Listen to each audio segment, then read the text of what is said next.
Yes, my brothers and sisters. I hope everyone's well. Happy Monday evening to everybody. I hope everyone's got it right today, and I hope everyone started the week as they wanted to continue. Find the groove in a Monday, and the rest of the week will just fall into place for you. I hope everyone's had a good day. Now, the BKFC on Saturday night. What an event. That's a night I'll never forget. Obviously, I'm going to start with Foxy. Mate, what can I say? I'm absolutely elated. I'm made up for him that he got the job done against John O'Chip Chase.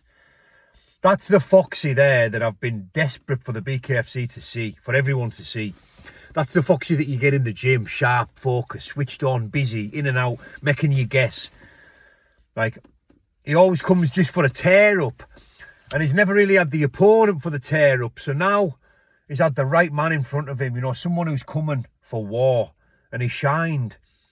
Like, I'm just made up for him. And the new featherweight 145-pound champion of the UK, Gary Fox, man.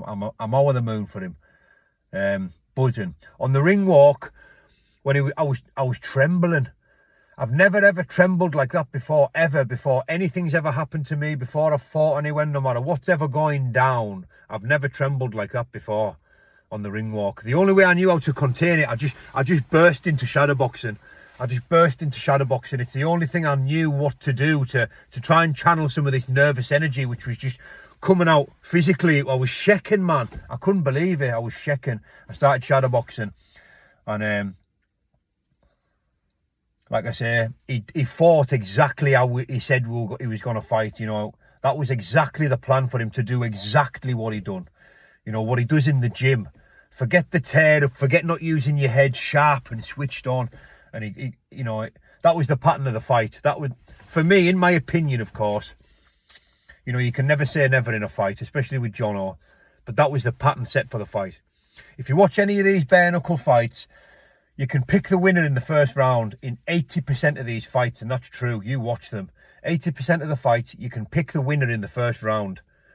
And that was the pace, that was the pattern, that was the tempo, that was what was happening in that fight. That was Gary Fox's night, all night long, and it was never not gonna be, right? It was meant to win that fight that night, trust me. And now John O'Chip Chase, first of all, massive respect to John O'Chip Chase, and me and John O's never had a problem. I've never disliked him. On the contrary, I've always liked him. There's always been plenty of respect there between me and John O, but he's definitely gone up in my estimations, because it was the way he conducted himself after the fight, and his post-fight behaviour. I've got to say, I take my hat off to him. He's a gentleman and he's a warrior. And when Foxy left the ring, I went backstage to try and find him behind the curtains, and I couldn't quite find him. Anyway, I just hear a voice from beside us. Massive congratulations to your boy tonight, Danny. He deserved that. And he put his hand out, and it was John O. And I just embraced him. I couldn't help it. Like, man to man, like, he's a warrior, mate. And we all know he wanted to continue, because that's what it is. Because that's what the real fighters are like. Like, you don't have to see, when you know who you are and you know what you're about. You don't have to. How can I put it? You don't have to pretend. You don't have to come online, or you don't have to see people in the street or say to anyone anywhere that I'm being real. Real people don't have to say I'm real. I'm real. I'm one of the real ones. Like, what is it? I'm telling you now. I'll tell you the truth. I'll be honest with you. When people say that, I'll be honest with you. I'm going to be honest with you. I'm going to tell the truth now. Mate, people don't need to, the real ones don't need to say that, right? Real just know. I just know when I see it, when I recognise it. I just know it, and that's John O through and through. He's as real as they come, and just the fact that he just accepted it for what it was. These medical staff and that are there for a reason. Now, when I've been stopped a couple of times, me, in my personal opinion, I don't know where John O is, but in my personal opinion, we all know John O wanted to continue. How I see it when a referee stops the fight is, I can't help it, and I shouldn't look at it like this, but in my opinion, I think, like, I wanted switched off. Like, I wanted properly nailed to the floor, like, so I couldn't get up. And then I know for a fact I've been properly beat. Like, I maybe shouldn't think like this, but in my head, I'm like, who's the referee to tell me I can't continue? And I know it's a sport, and I know they've got the medical staff for a reason, and I know they do it for the fighter's safety. I get that.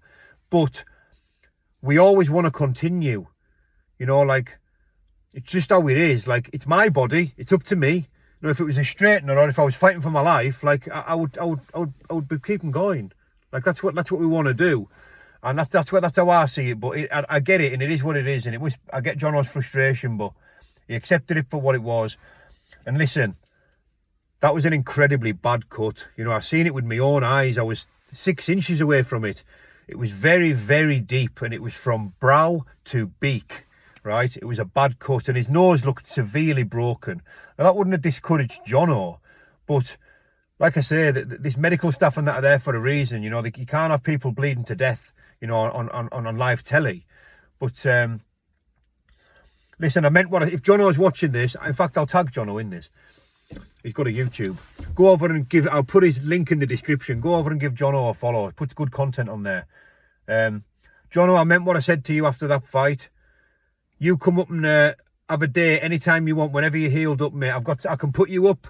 I can cover your travel. We'll do a podcast, and we'll have some training and make a bit of content and that. Do you know what I mean? We'll get some food and that. And we'll make a day of it, Jono, anytime you want, because I've got a lot of respect for you, my man. You know, you're a warrior. You're a real chava. Who else on the card? Jack Cullen. Jack Cullen is a weapon. Like, what a savage. He's going to do some serious damage. He'll be fighting for the British title next, probably, against Pick. In fact, you know something, I'm going to get on to Pick at the end of this video. I've got one or two things to say, actually, which I never wanted to say, by the way, but here we are. Jack Cullen's going to do some serious damage. He's got a skill set like that's kind of unrivaled, really, on the roster at the moment. Like, he's at that level, and he's come out and he beat a very rough, capable handful of a man in Jakob, because Jakob's a hard man, like. And he dealt with him, you know, relatively easily, with ease, really, and comfort. And he just looked at home in there. Fair play to him. I look forward to seeing him out again. Deck Spellman, I was buzzing for Deck, getting his first win in the BKFC. A good pro, you know, if you know fighting, you know Deck Spellman. Matty Hodson, I was over the moon for Matty. I had 1 or 2 beers after that show. You know, the atmosphere and the lads back at the hotel, the Fighters Hotel, it's always great frisk, you know what I mean? It was belter frisk, and I spent a few hours with Matty. He's a good lad, and I'm buzzing for him getting back in the winning column. Conor Cook, for me, Conor Cook's like a special fighter. Like, you know, I'm glad I'm not in the light heavyweight division anymore anyway, because you know, it'd be a hard fight for me, and Conor's a hard fight for anyone, you know. I always respected him and always rated him, but after that finish against Steve Taylor, who I've got proper time for as well, like, that was one of them. I didn't have a horse in that race, but, you know, to finish him and deal with him like that, you know, in an X-rated viral knockout, like, you know, I've got to tip my hat to Conor Cook. He's a real deal, you know. He's a machine. Fair play to him, you know. Fair play to everybody that I haven't mentioned, you know, everybody that fought on the card. Fair play to them, you know. It was a class night. It really was. Good event, good atmosphere, good people in the crowd. I loved it. Right, so before I go then, I'm going to mention this, and I didn't really want to. I mean, has my hand been forced? Not really. You know, I'm going to do it because I'm a bit let down. I'm a bit disappointed more than anything else. If I'm you know, if I'm telling me exact emotion, then I'm a bit disappointed. I seen something about Jack Cullen before on Instagram, I think it was, and I went to tag Pick, saying Jack Cullen and Pick next for the title, because Pick's been told he's getting a title fight next. Now, Pick should have been fighting me for that title, right? Now, I haven't got a problem with Pick. You know, I don't dislike him. In fact, I thought we were cushy. Now, he said a few things that I didn't like. He said a few things that I found disrespectful, right? And I contacted him about them. And I contacted his team, and I've contacted Bakewell, and I tried to make a fight between me and Pick. I thought, ideal. I'll come back, fight for a UK middleweight title. Brilliant. Pick being the number one. Pick saying a few things that I didn't really appreciate. I thought, right, got in touch with his team. Team got back to us, told us they didn't want it. I thought, right, I'm not going to push for this. This was before I'd even heard what he'd said. Then I heard a few things, right, and I made it clear that I wanted that fight. You know, I made it clear in comments, I made it clear in phone calls, I've contacted the matchmakers. I've tried to make that fight because I thought, why not? He's the number one now. Now he's the number one now, you know, and you know, the only reason he's number one is because I retired. I was the number one ranked middleweight in the UK, and I retired after I got smashed in Spain. And I thought, right.